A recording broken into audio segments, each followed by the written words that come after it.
We'll hear argument first this morning in Case 14-1280, Heffernan versus City of Paterson, New Jersey. Mr. Frost. Mr. Chief Justice, and may it please the Court, public employees have a right not to be demoted on patronage grounds. It does not matter if you are affiliated with a specific party or that you are non-affiliated. It does not matter if you are mistakenly perceived by your employer or supervisor that you're engaged in political association to be protected by the First Amendment. How would you define the right at issue in this case? The issue here is... How would you define the right that your client wishes this Court to vindicate? I'm defining the right in that, pursuant to Elrod and its progeny, that there is not necessary to have any affirmative acts, that by virtue of being a public employee, he has the right not to engage in political association. Well, that's just a restatement of Elrod. Would it be fair to the proposition that you're putting before the Court to say that you're asserting the right to be free from government inquiry into and oversight of your views? Would that be a fair statement? That would be a fair statement, Justice Kennedy. Because, look, it sounds to me from the way you began your argument that we take this case on the assumption that if he had picked up the sign, that if he had been supporting the candidate for chief of police who was challenging the incumbent, if he had been engaged in the activity, that would be protected. He could not have been demoted. You want us to take the case on that proposition? Do we have to accept that proposition for you to prevail in this case? No, you do not have to accept that proposition. Proposition is just clearly that as a public employee, he has a right to either associate or non-associate, and he doesn't have to commit an affirmative act in support, in this case, of the mayor's opponent, which was Chief Spagnola. Well, but the First Amendment talks about abridging freedom of speech, and I thought the case came to us on the proposition that he wasn't engaging in speech at all, that he was not engaging in association, he was not engaging in trying to convey a message, he was just picking up a sign for his mother. And if that's the basis on which the case comes to us, I'm not sure how he can say his freedom of speech has been abridged. In this case, Mr. Chief Justice, the case comes to us with respect to association. With respect to speech is governed by a different doctrine than association. There's no need to do a Pickering analysis in this case. He wasn't associating with anybody any more than he was speaking. He was doing neither one. Justice He Scalia, was associating with his mother, I suppose, in picking up the sign for her. But he was not expressing any political view. He was not associating with a political party. What case of ours vindicates the right that Justice Kennedy described to you and which you readily agreed with? What case of ours vindicates that? Elrod would stand for that proposition. Elrod says you have a First Amendment right to favor a political party or not favor a political party, and you cannot be fired for doing so. That's not what happened here. But he was not favoring a political party. Exactly. He was not expressing any First Amendment view whatever.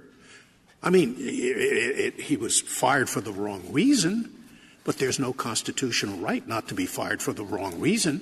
If he was fired because his government employer thought he had committed a felony and he hadn't, he might have a cause of action under some statute. But there's no constitutional right not to be fired for the wrong reason. And that's what happened here. There's a constitutional right, Justice Scalia, to be able to be free from patronage decisions and to be discharged or demoted on patronage grounds. And in Elrod... Where do we say that? We never said that. Elrod and Branty are cases decided under the First Amendment. The First Amendment guarantees the right to freedom of speech and freedom of association. Your client was neither speaking nor associating. So how could he possibly have a cause of action under the First Amendment? He doesn't need to speak, and he doesn't need to take a position. The Rutan plaintiffs, they didn't take a position with respect to promotion or transfers. They took — the fact of the matter is that since they were not affiliated with the Republican Party or supporting the Republican Party or endorsed by the Republican Party, none of those individuals would have been promoted or transferred. They didn't take any affirmative acts. I don't understand your answer. What expressive activity did he engage in? He was not allegedly demoted for failing to support the mayor. He was allegedly demoted for seemingly supporting the mayor's opponent. In Waters, this Court looked at the motive of the employer, the motive of government. If government perceives that you are engaging in a political activity and the motive is to suppress one's beliefs and associations or non-associations, then you look at it through government's analysis, and it's their basis of their facts that you are evaluating. Here they evaluated the facts that he was engaged in campaigning. Officer Heffernan went to a political gathering. He went and picked up a sign. What was misperceived by his employer was the fact of his intent. He said that I'm not intending to support Spagnola, but he is doing all those incidents that are core First Amendment activities. Well, let me just to clarify how I thought the case was presented.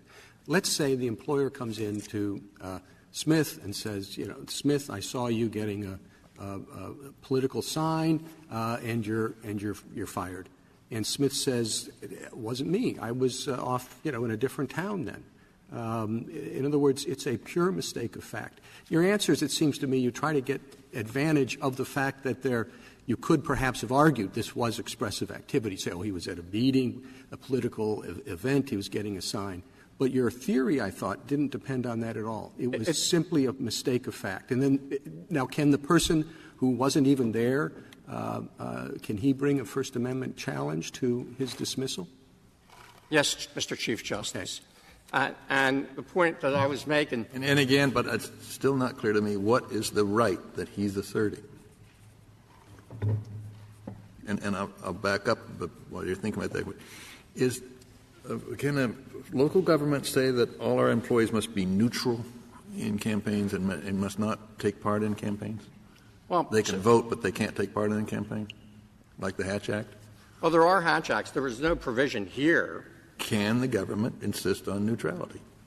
I think the government can have a policy after balancing the interests between that of the employer and that of the position. Is that an issue? Is that an issue in this case?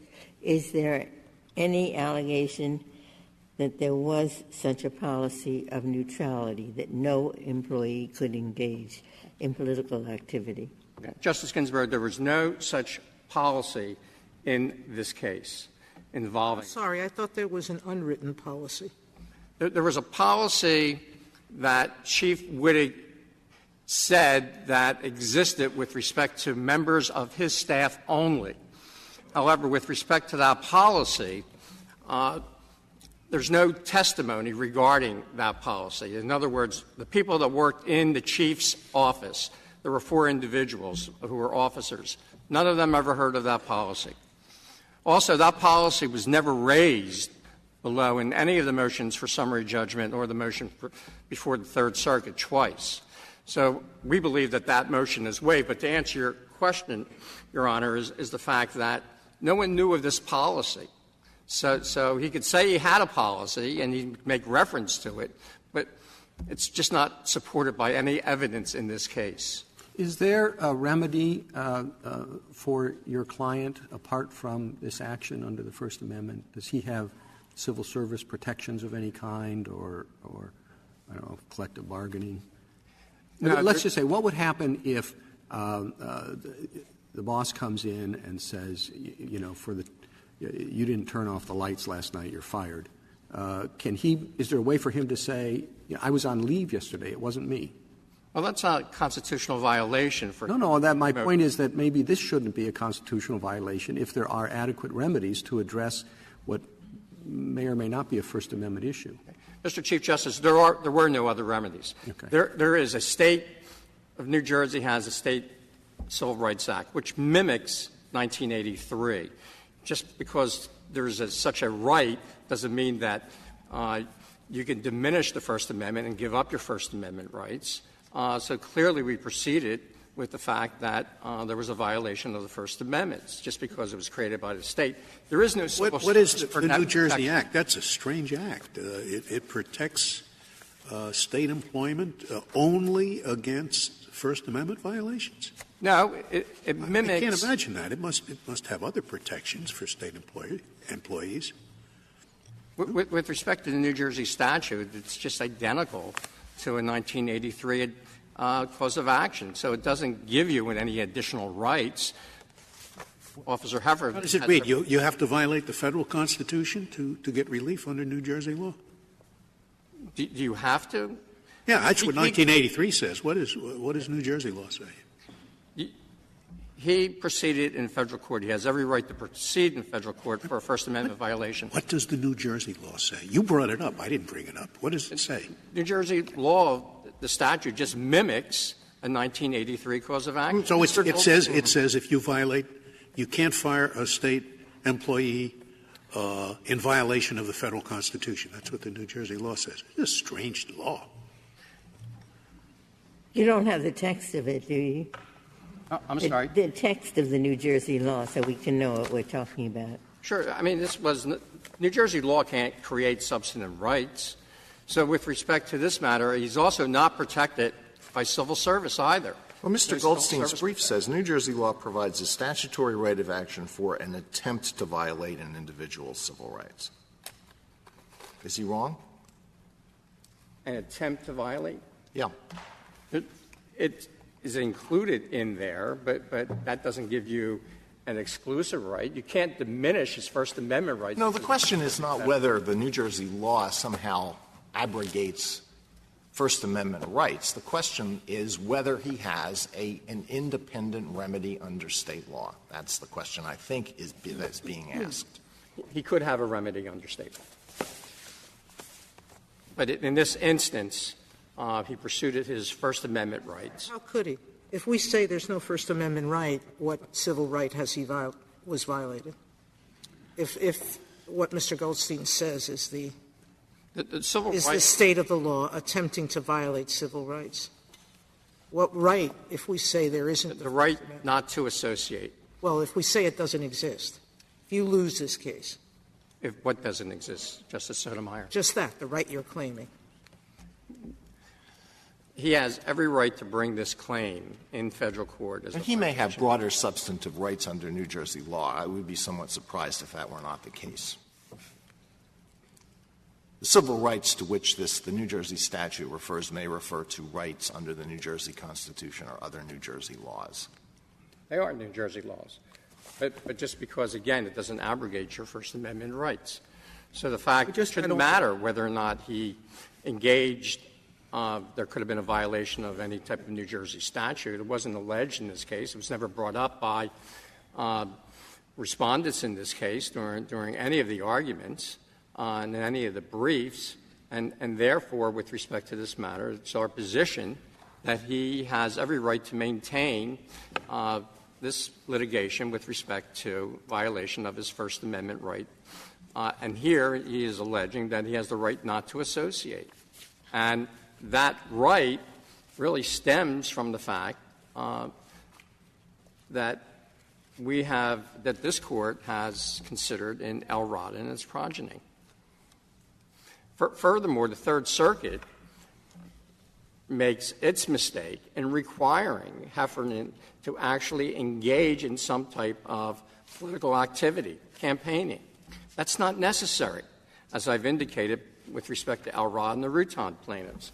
Additionally, the Third Circuit's decision in this case actually lacks common sense. I mean, if you take a hypothetical with two police officers going to pick up a sign, and when they go to pick up the sign, they're at a campaign gathering, and one police officer states to his employer, yeah, I was supporting Spagnola. And Mr. Heffernan would say, no, I'm not supporting it. I'm doing this to pick up a sign for my mother. Should make no difference. The outcome is still the same in the sense that they're both engaged in that activity. The only difference is that the employer perceived Mr. Heffernan as engaging in protected activity. They went to stifle and squash his rights of association or non-association. Their motive was to suppress that. And clearly, that has a chilling effect on other employees. I mean, it's just very clear from the testimony in this case, and if you go to the appendix, page 50, what is very telling about this case is the fact that when he went to pick up the sign, there was a councilman there who was the chairperson of the election, and he says to Heffernan, he says, boy, you better be careful. Maybe you should come back later while we're hanging up these signs. And that clearly shows the chilling effect that it would have not only in this police department or in the City of Paterson, but other employees in different jurisdictions in different areas would have the same issues. You would have to think twice before you did something. If you went to a political gathering or a campaign and you went to hear a speaker speak and you picked up a pamphlet and put it on your desk, if your employer saw that and they didn't like that candidate and they took action against you, you would see that that is action based on a motive to suppress one's rights. All of those things would be true if the mayor gave a speech saying, I am going to fire anybody who's not a Republican. All of those things would be true. Would it chill people? Would there be a cause of action? Would anybody have a cause of action because of that speech? Because of the speech itself? Yeah, just a speech. He hasn't fired anybody. He's just said, I am going to fire anybody who's not a Republican, or anybody who's not a Republican will not get promoted. Justice Scalia. Does anybody have a cause of action for that? There would be no claim because no action was taken. So you have the perception that you're engaged in activity. So what counts is whether action was taken for a particular reason, not whether you chilled people. What you're arguing to us is this is unconstitutional because it chills other people. That just doesn't carry water. Justice Scalia, what carries water is the fact that in this instance, Heffernan was denoted on the employer's mistaken perception that he was engaged in activity, and you don't need to engage in that activity. Would you say that he was demoted because he gave the appearance of exercising his First Amendment rights? Yes, because they perceived it that he was exercising his rights, and the fact that he actually was not engaged in any political activity should make no difference with respect to the motivation and outcome of what took place with Mr. Heffernan. The issue was clearly that it was ill will, it was because it was against the administration, and they took that action to suppress that belief, and it chills other. Mr. Chief Justice, may I reserve the remaining time? If you may. Other questions? Thank you.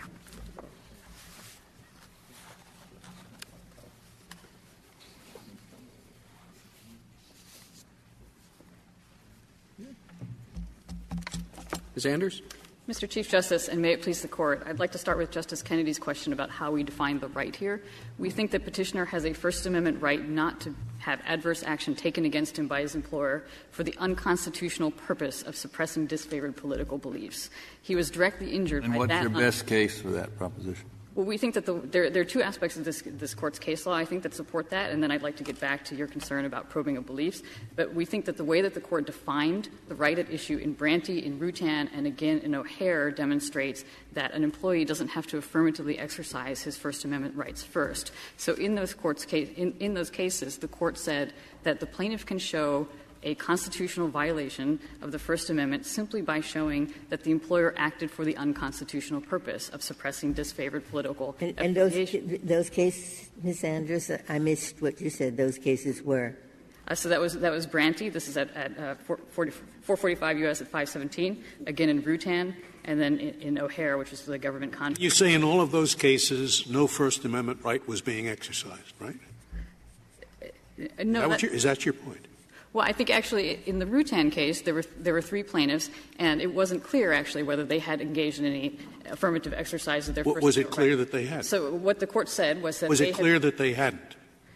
It was not clear whether they had or hadn't, and the court didn't inquire into that. So what had happened there was that the plaintiffs had adverse action taken against them because they had lacked the support of the correct Republican Party officials. That's all the court says about their allegations. There are any number of reasons they could have lacked that support. They could have affirmatively refused, obviously, to seek the support, which would be an exercise of First Amendment rights. But on the other hand, they may simply have not had the time to seek the right support, or they may have been ignorant of the requirement in the first place. Those wouldn't have involved an affirmative exercise. Yeah, I thought in all of these cases up to now, whenever anybody's fired, demoted, or even not promoted, it hurts, and you want to bring a lawsuit sometimes. Up to now, those lawsuits would have to show I was asserting a First Amendment right, and it's for that reason that I was not promoted. But what you're saying is you don't have to show that at all. All you have to assert is that the reason I was not promoted was that the employer believed that I was thus and so or not thus and so. You don't have to show any assertion of a First Amendment right. You just show that the employer liked Republicans, and that's enough. Well, I think in the employment context, I think there's no question that the plaintiff was directly injured by the unconstitutional condition. But to respond directly to your point, I don't think there's a serious concern here that there will be a flood of meritless lawsuits or anything like that. And that's primarily for two reasons. I take your point that this will expand the universe of litigation somewhat, but we already know in the statutory context that courts have recognized suits based on a mistaken perception, and in that context we haven't seen any flood of meritless lawsuits. And with respect to Elrod claims specifically, I think it's always been fairly easy for plaintiffs to allege that a particular affiliation or belief. I was in the Republican Party. How do you know we haven't seen a flood of meritless lawsuits in that context? Well, we haven't in the statutory context. Yeah, the one you were just referring to. Well, when we looked at this, it doesn't come up very much.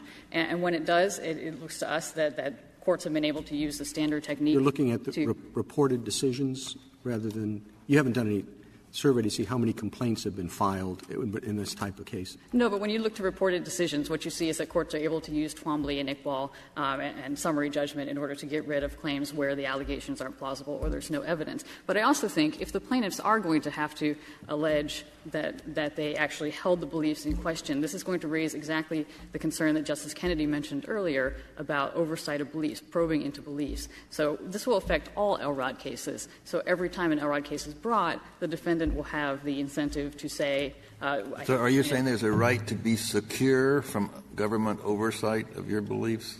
Well, I think the Court recognized in O'Hare that that is a particular concern in the affiliation context, that we don't want courts to have to examine the nature and extent of the plaintiff's beliefs or associations. I mean, that's a good idea, maybe, and maybe it should be in some civil service act. But where do you find it in the First Amendment? Well, I think the right in question is the right not to be subject to a test of political affiliation. Is that because you're concerned with a chill, or is there some other right that is somehow affected, that's a First Amendment right of the individual? You turn around, you say the government cannot act for an unconstitutional purpose, but we usually ask, how is the defendant hurt? What is his right? And that's still a little bit unclear to me. Well, we think the defendant has been hurt in the constitutional sense because the way that the Court has defined the right in question is the right not to be subject to a test of political affiliation when it's not a reasonable job requirement. And I do think that what the Court said in what the Court said in O'Hare essentially was that we're not necessarily talking about a separate right not to be subject to probing of beliefs, but I think the Court was suggesting that we shouldn't have First Amendment tests, if we can help it, that lead the Court to have to probe into a plaintiff's beliefs. And that is exactly what will happen. I don't know why the right isn't the right to be free from arbitrary employment action based on a mistake. That's his objection here. You made a mistake. You thought I was, being politically active. I wasn't. I mean, is there such a right under New Jersey law? You can't be fired for an arbitrary reason, or you can't be fired for a mistaken reason? I think at least with respect to some job actions, there would be such a right under New Jersey law. I'm not sure whether it would apply here, but I think the gravamen of plaintiff's complaint here is not that he was fired for an inaccurate reason. It's that he was demoted for an improper purpose, the perception that he was engaging in protected First Amendment activity. And you brought up in your brief, I think, that the employer might have had a Hatch-Act-type policy. I think you said we should remand to determine whether this employer said nobody engages in political activity. Well, I think if you rule for the petitioner here, there would be a remand anyway, because the courts haven't adjudicated. Is there basis in the facts up to now to think that there was such a policy? Well, so there is, I think, a factual dispute about this. So if you look at the summary judgment filings, this is document number 189 on PACER, there are, in the respondent's statement of undisputed facts, some assertions that this was, in fact, a neutrality policy. Now, you definitely have a dispute about that coming back from the other side. Petitioner says that nobody knew about that policy. So we think that is one thing that potentially the lower courts would have to look at, decide whether it's preserved, and resolve the dispute in that sense. But I do want to get back to another concern that I think respondent's position raises. We do think that petitioner has his own First Amendment right here. That was violated. We do think that when an employer acts against an employee based on a mistaken perception of his beliefs, that creates exactly the same chilling effect with which the Elrod cases are concerned. So the other employees will know that the employer expects political orthodoxy and will be chilled in their own association as a result. And I think there's another concern here that deepens the chilling effect, and that is that the logic of respondent's position applies not only in cases of honest mistake, it also applies in cases in which the employer acts to exploit a loophole. Essentially, you can imagine the situation in which the employer knows that some people have engaged in political affiliation. The employer wants to send a message, and it does that by acting against the employee it thinks didn't actually engage in that association. And so I think that is one of the dangers of respondent's rule here, that it will create a loophole. And so what we are saying essentially is that this is just a narrow corollary to the Elrod right that the Court has already recognized. When the employer acts with the exact same intent that is already impermissible under Elrod, and it injures the employee in his employment as a result, then the employer should be equally liable. It shouldn't get a free pass simply because it's both ill-motivated and wrong. If there are no further questions. Thank you, counsel. Mr. Goldstein. Mr. Chief Justice, and may it please the Court, the doctrinal fight in the briefing is over whether the plaintiff in a case like this has to assert a constitutional right. And I think the questions so far have indicated an understanding that the plaintiff would have to. And the real question then is there actually a constitutional right here, one that we might define in other terms, including the one that Justice Kennedy identified as the right not to have your political views inquired in. And this is actually discussed in the Court's opinion in O'Hare in describing Elrod and Branty. And so I want to start there, because we have to recognize that this right has never been recognized in any other political association case whatsoever. And there's no logical reason why it would occur specifically in the public employment context, which is an unconstitutional. Can you explain, Mr. Goldstein, what sense it would make to say there are two people, the example Mr. Frost gave. One of them is a big supporter of Spagnola, and he gets demoted.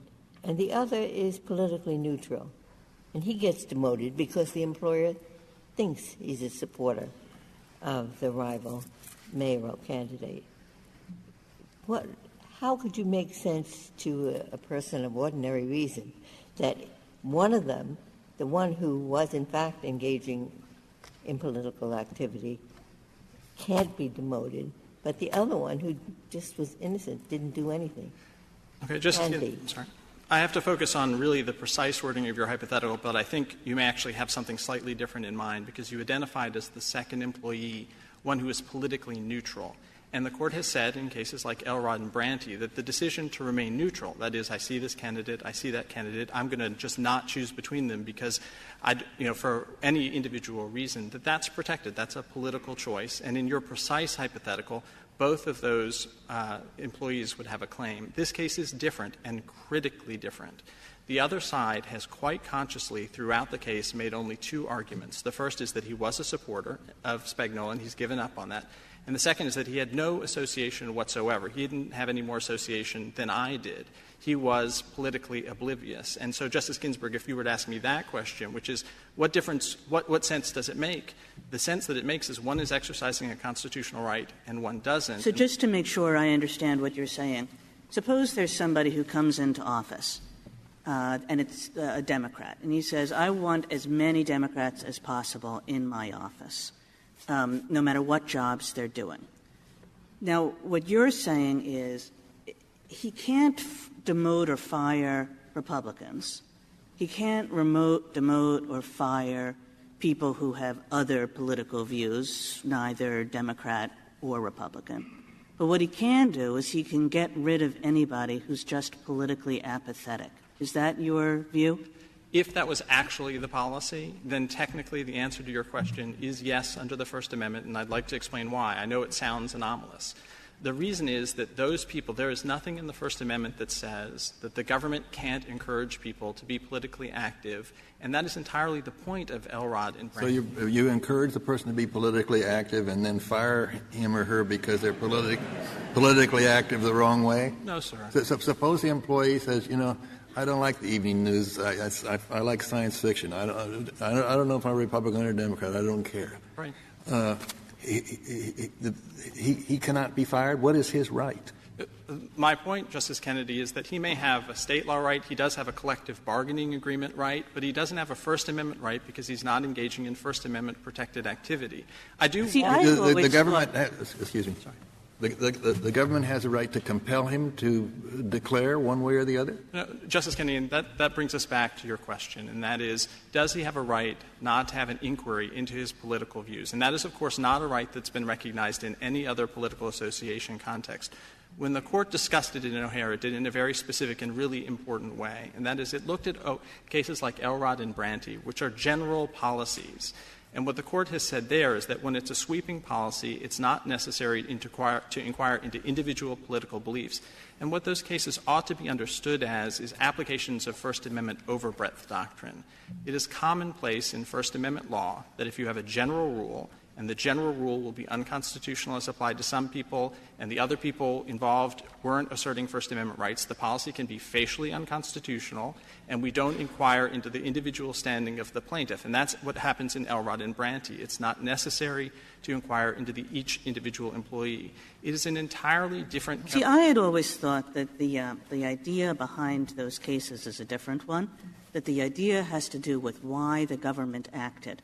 And once we say that the government acted for an impermissible purpose, which is to, let's say in my hypothetical, get as many Democrats as possible into the government, once we say that's an impermissible purpose, it matters not at all whether the person is a Republican, an independent, or somebody who's never thought about politics in his life, because the government is acting in a way that's wrongful irrespective of that. Okay. And we just disagree. It's called an individual right, not a government wrong. The individual has to be engaging in whether it's expression or association. I actually think it's not contested, Justice Kagan, any more on the free speech side. That with cases like Waters, an employee cannot bring a First Amendment free speech claim that says, I didn't actually engage in speech, but my employer thought I did. There is no First Amendment right not to have this individual inquiry. And, Justice Kennedy, remember that our position in particular — So does that mean that the government can compel speech of a person if the person really just doesn't care one way or the other? No, it's a very important distinction. So let me give a hypothetical that ought to be hard for us, and that is Heffernan is asked by the chief of police, do you support the mayor? He's completely agnostic, and he refuses to support the mayor, and he's transferred. The decision not to support or to be subjected to your hypothetical is a political choice.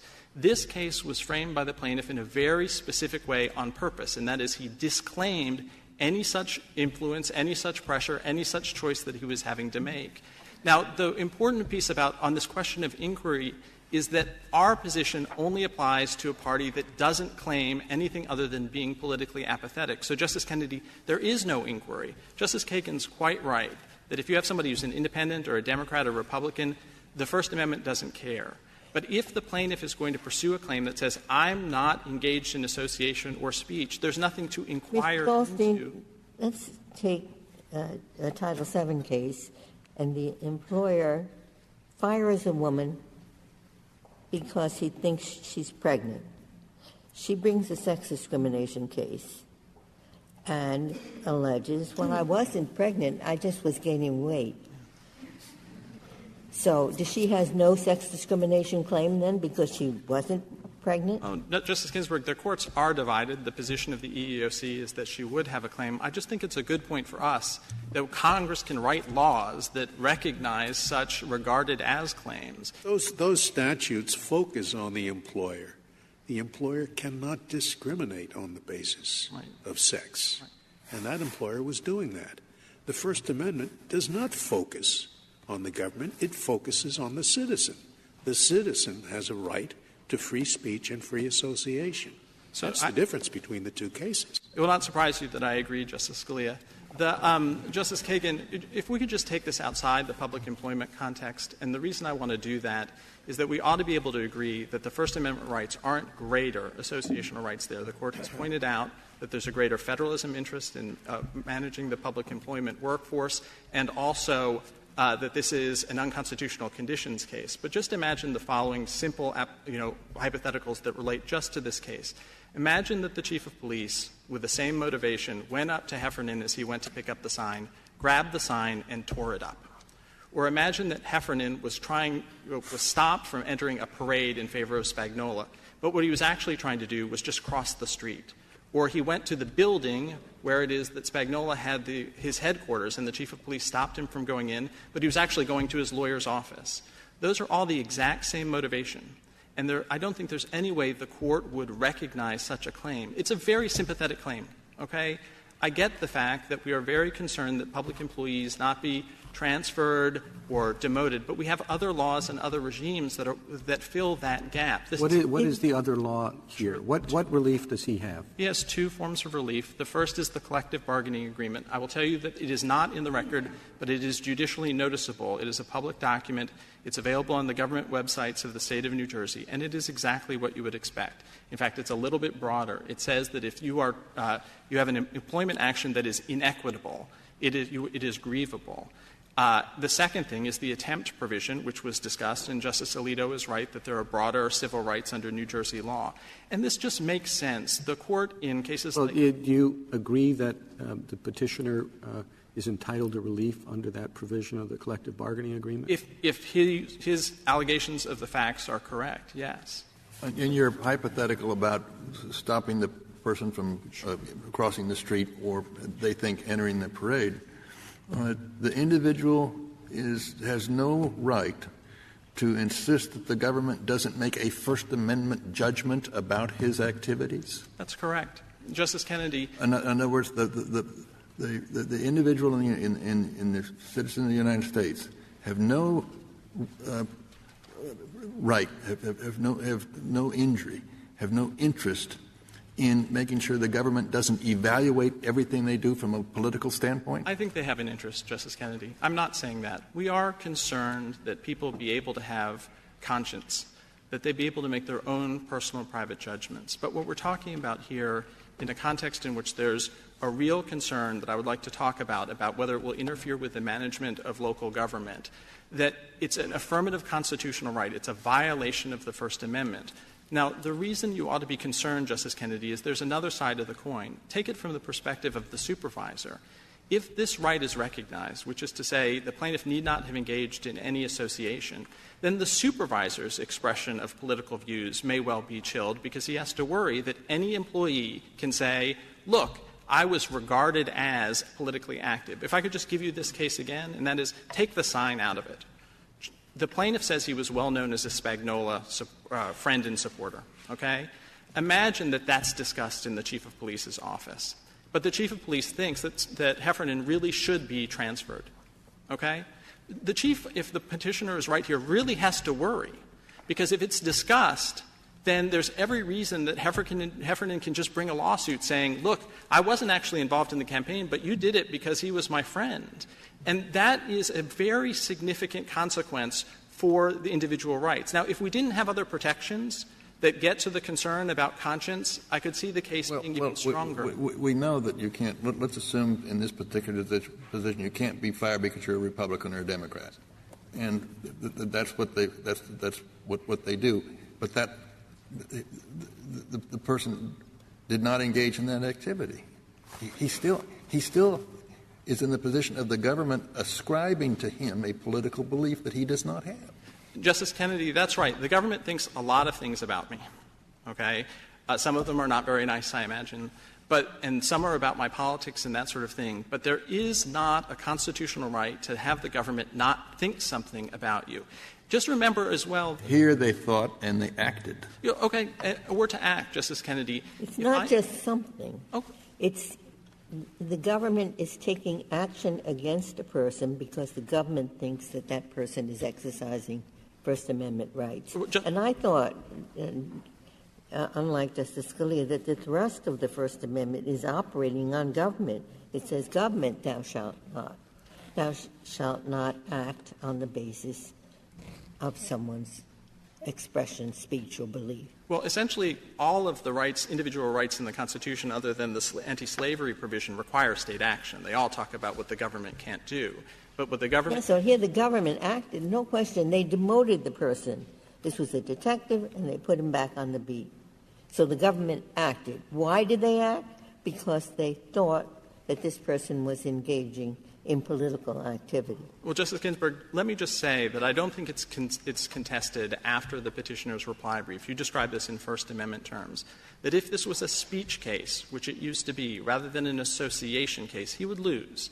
It is well settled in this Court's precedents that the threshold inquiry under Pickering is, did the individual engage in the constitutionally protected activity? This actually is at issue, I should say, in the Court's other associational case, Public Employment Association case, this sitting, where there is a significant issue of, is there a different rule that applies when we're talking about a policy, Justice Kennedy, that applies broadly to a lot of employees versus an individual one-off employment action, which is what is at issue here. We think that's a critically important distinction, whether you look at this as kind of a Pickering standard case, where the first thing that has to happen is that the individual has to assert, at least, that they engaged in the constitutionally protected activity. If you have an Elrod and Branty type case, which is what's discussed in that part of O'Hare, it's an entirely different kettle of fish, because there you do have a general policy. You could see people being chilled. You could see the government taking a broad view of its employees. I guess I'm not sure how that works. It just seems to break down very easily. If you can't have a broad rule that says that you can fire everybody but Democrats, but you're saying that you are going to allow somebody to come in and fire people one at a time. Justice Kagan, that's of course not what I'm saying. What I'm saying is that under First Amendment overbreadth doctrine, when you have a general policy, and this is what we think happened in Elrod and Branty, the fact that you do not inquire into the individual person's political views because the policy is facially unconstitutional. But it has never been the case in any context, and the other side has had every opportunity in the world. We cannot find any First Amendment case that says, you know what, you don't have to engage in constitutionally protected activity so long as the government thinks you did. And it's really a problem if that's the rule, because it is the threshold thing that stops plaintiffs with meritless cases from getting out of the box. In all of these cases, if the plaintiff no longer has to say, I engaged in — But you are saying, and I think you said this straight out, you're saying I can come into an office, I'm a Democrat, I can identify every person without a well-known political view, every couch potato out there. Just fire one after another, after another, after another. Replace them all with Democrats. Change the entire character of the office. Do it for a reason that I prefer one political view to any other, and that will not be a violation of the First Amendment. Two things. First, I think it is practically impossible because you would have to somehow magically pluck out the people who are politically apathetic from those that are politically neutral. And I just don't think you can do it. But the second is, that's right. The Constitution doesn't fix everything. You want this Court to hold that the government of the United States has a right to ascribe to a citizen views that he or she does not hold? Justice Kennedy, I think that is not a First Amendment violation. I don't think the other side thinks it's a First Amendment violation. Remember, there's the materiality requirement. See, I had always thought that the First Amendment, running through all our cases, is an extremely strong strand, that part of the reason we have these protections is because we worry that government is doing things for impermissible reasons, that the government wants to create a world of speech in which everybody agrees with it and nobody opposes it, and that's a fundamental tenet of what the First Amendment and all our cases are about. And you're saying, oh, no, the government's motive doesn't really matter as long as you can't point to somebody who is holding up a sign. Justice Kagan, I think you are right. It is an important thread of this Court's decisions, and the Court has said that it is a necessary but not sufficient condition. Waters makes very clear, which is a First Amendment public employee case, that the individual has to have engaged in the constitutionally protected activity. Every one of the Garcetti says the same thing. You have to have an individual language. I just approach the same thing from a different perspective. Suppose can Congress pass a law or a legislature pass a law that attempts to abridge the freedom of speech? Is that a violation of the First Amendment? It's an attempt. What would the attempt? I'm not. Well, they say I can think of 1,000 examples. examples. I mean, you say they pass a law. No one can espouse in a public place the political philosophy of Ruritanianism. No. Okay. I mean, I doubt that they'll pass such a law, but I just substitute anyone you want for that. They pass it. And by the way, the 6 people who hold that philosophy all leave on a boat before the effective date. But or, what's more likely, they bring a declaratory judgment action, and the law never takes effect. And therefore, it had no impact. And that happens every day of the week. I'm just wondering if such a law, which is an attempt, it's right on the books, as blatant as you want, whether that violates the First Amendment. That's a serious question. I'm not taking a point of view. I want to know what you think. Justice Breyer, the reason that we allow the law. Well, I just want to know, is it yes or no? Does it, in your opinion, does an attempt, a clear attempt to violate the First Amendment in a statute, it has general application, does it violate the First Amendment? Does it abridge the freedom of speech? If it's only going to be an attempt and it's not going to succeed, no. The statute you describe is unconstitutional. It is unconstitutional. That's right. There are all kinds of times under the... It'll have a lot of bad effects. It'll have all kinds of chilling effects all over the place. If it's defined, Justice Breyer, as not going to succeed, if the statute doesn't say... No, by chance it happens not to succeed. Oh, no, Justice Breyer, if the person... It's my hypothetical. I know, I'm just trying to keep up with it. In the one that you just described, Justice Breyer, if it is the case that the law is going to go into effect, we do allow, including under First Amendment overbreadth grounds, an effort to bring a declaratory judgment action. Of course, and I'm just asking you if, in fact, they think it'll succeed, they want it to succeed, that's why they passed it, and through a fluke it fails. Does the fact that it fails mean that it doesn't violate, does it or does it not violate the First Amendment? It doesn't, and here would be an example. It does not. And here would be an example. Any failed At the same time, it fails. All right, if I could just finish, Justice Breyer, just so I really do want to help. If Congress at the same time passed a law that said no federal funds shall be used to implement the ban on talking about the political views of Ruritania, that is to say, the law won't go into effect. We tried, but the money was taken away from us. It's not unconstitutional. Or you could say that the law is passed by Congress but vetoed by the President. Is there a violation of the Constitution? There would not be. But in my hypothetical, or in Justice Breyer's, where it actually goes into effect, We're off on a tangent because there's no injury in this situation when the law doesn't go into effect. But coming back to what Justice Breyer, I believe, is attempting to say.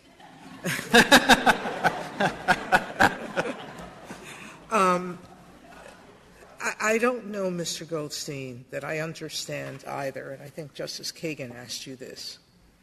Why does it matter, and we don't care, whether someone is a Republican or not in Elroyd and Brunt and those cases, And you say it's only because it's a policy. The intent of the government is to say, I'm not going to promote anybody who is not a Democrat or not a Republican. More than a policy, it will actually have adverse consequences for someone exercising their constitutional they've gone along and not promoted people. Yeah. All right? So you have to have someone come in and say, I'm not a Democrat, I'm not a Republican, or you need someone to tell you what they are? No, common sense does not leave the courthouse, and that is if I have a policy that says I will not hire Democrats, I think a court would understand that there are going to be Democrats who would apply for jobs, and there doesn't need to be an inquiry. But so then why isn't it simple to say, I'm not hiring you or I'm demoting you because you politically associate? And doesn't that chill the person from even walking by a campaign? Doesn't it chill others who do want to associate marginally? No, it's I'm assuming that there's no policy in place, or that there's nothing to prevent this otherwise, like the Hatch Act.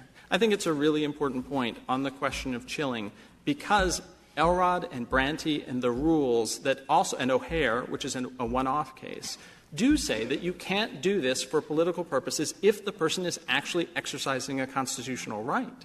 So that we all agree that if the plaintiff here was a supporter of Spagnuolo, or even if the mayor, or had decided to remain politically neutral, this is a bizarre case that comes to you on the assumption that he is completely politically apathetic. It is bizarre. And do you really believe, Mr. Goldstein, that the Constitution does not solve all problems? You made a statement to that effect.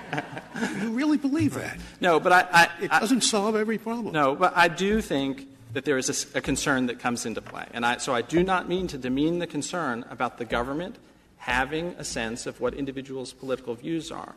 But I'm saying that that happens, Your Honors, in all kinds of cases, whether it's redistricting, whether it's campaign finance. There's lots that we do to ascribe political views to people in this country, and adopting that doctrine is going to have pretty widespread consequences when it's not necessary. I do think that it should be common ground that there are multiple layers of protections for these employees. The basic rule, and Justice Kennedy, remember, under the basic rule, the plaintiff has always come in and said, I'm a Democrat. Right? The Elrod Branty rule, when it's involved one-off cases. The opinion in O'Hare describes the political views of the tow truck company there. And it has never been regarded as a First Amendment problem when you don't actually exercise any First Amendment rights. But it is a First Amendment problem for the reason that lots of other people will have their speech chilled. And normally in the law, there is a doctrine where the person who does the bad thing makes a mistake. He's held anyway. That's true of transferred intent. You shoot A, but you meant to shoot B.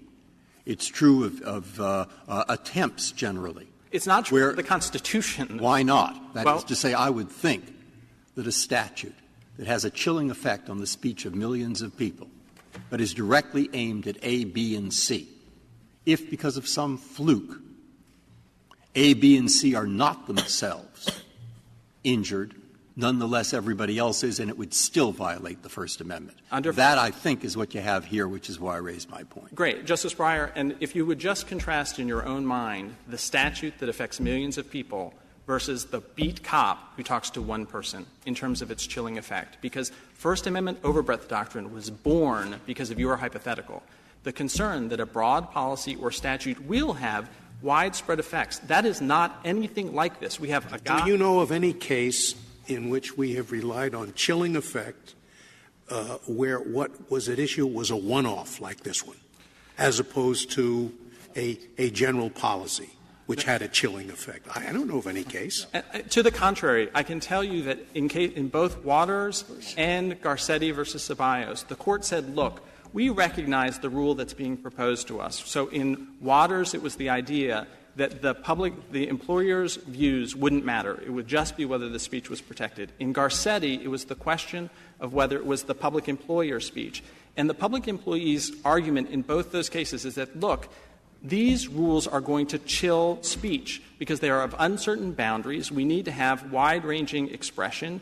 If I have to bring my case, there will be inquiries into my speech views or whatever. And the Court said, look, we just have to balance things here. There is a real concern that is rooted in a history of the United States involving political patronage. The Court has never tried to extinguish politics from local government, and if you try to do that in New Jersey, we are going to be here a lot. The question in this case seems to me to be highly artificial. It's like a law school hypothetical. How often will it be the case that an employee will be unable to allege any expression or any association that is protected by the First Amendment? It seems to me quite rare, and it may be that this case comes to us the way it does because the plaintiff was dealing with two things. One was the First Amendment, and the other, one was the issue that's the question of his motivation, and the other was this alleged policy prohibiting any kind of political activity. Even in the person who's just apathetic, is there not a First Amendment right to say, I don't like politics, I don't want anything to do with politics, I'm not going to register, I'm not going to vote? All right. So, Justice Alito, the Third Circuit has a rule discussed in the brief in opposition, adopted in a case called Galley, that says you do have the right to be politically apathetic. The reason the case is so bizarre is that the other side, for its own reasons, decided not to assert that right. Now, I will say that it does nonetheless matter, because there are going to be other kinds of cases where you have a public employee that just is not asserting any rights at all and is not involved, say, in environmentalism or gun rights or whatever.